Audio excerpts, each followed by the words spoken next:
Mesdames, Messieurs, bonjour et bienvenue à ce bulletin d'information dans les actualités nationales.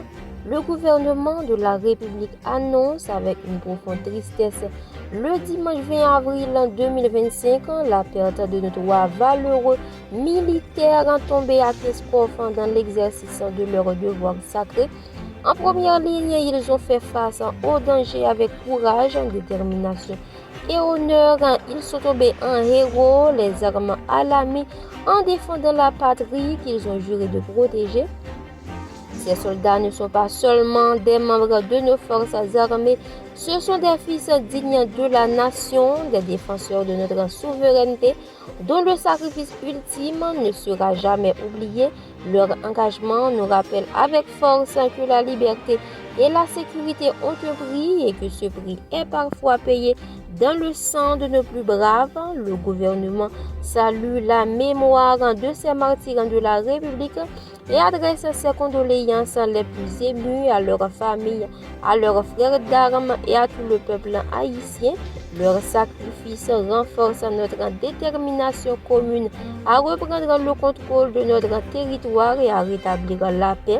L'État haïtien, à son plus haut niveau, est totalement mobilisé dans la lutte contre l'insécurité. Cette bataille pour la sécurité, la dignité et la souveraineté du peuple haïtien est une priorité nationale et cette bataille, nous la mènerons ensemble avec courage, discipline et unité jusqu'à la victoire finale, car nous refusons de céder un seul pouce de notre sol à la peur. Nous refusons de laisser la violence dicter notre avenir.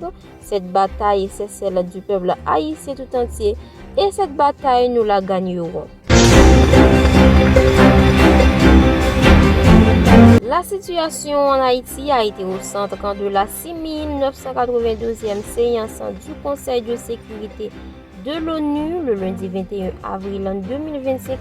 Les représentants permanents des pays membres de l'ONU ont reconnu qu'Haïti méritait une attention soutenue pour remédier à la situation actuelle, marquée par des assassinats, des violences sexuelles, des incendies et des destructions.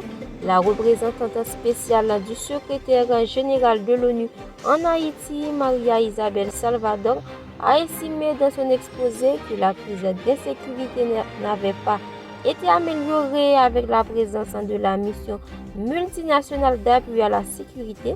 Le représentant de la Chine, de son côté, a indexé les États-Unis de provoquer le chaos en Haïti. Et aujourd'hui, ils veulent se décharger de leur responsabilité, a ajouté le diplomate chinois.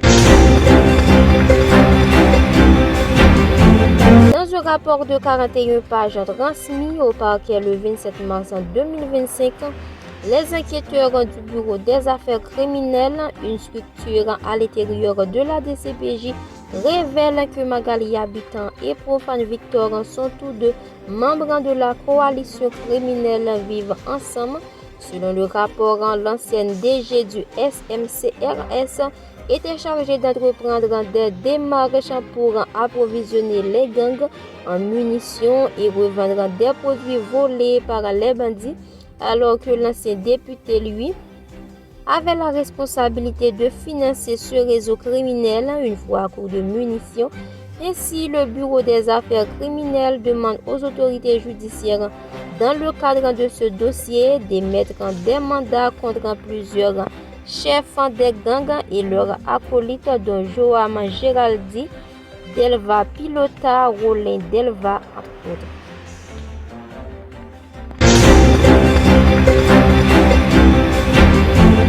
Dans les actualités internationales, le Vatican a annoncé la mort du pape François hier lundi 21 avril à l'âge de 88 ans. L'évêque de Rome, François, est revenu à la maison du Père. Toute sa vie a été consacrée au service du Seigneur et de son Église, a annoncé dans un communiqué le cardinal Carmelin Kevin Farrell, relayé par le Vatican. Le pontife était sorti de l'hôpital le 23 mars après avoir été hospitalisé pendant 38 jours pour une pneumonie bilatérale. Pour mettre fin aux actualités, selon une déclaration dimanche auprès de la Commission électorale fédérale, Le président américain Donald Trump a recueilli un montant record de 239 millions de dollars pour sa deuxième investiture en janvier. Ce montant représente plus du double de son précédent record de près de 107 millions de dollars établi lors de sa première investiture en janvier 2017. Parmi les centaines de donateurs du Trump Vincent Inaugural Committee figurent des grandes entreprises comme Airbnb, McDonald's, Microsoft, Amazon, Meta ou JP Morgan Chase qui ont chacune fait don d'au moins 1 million de dollars.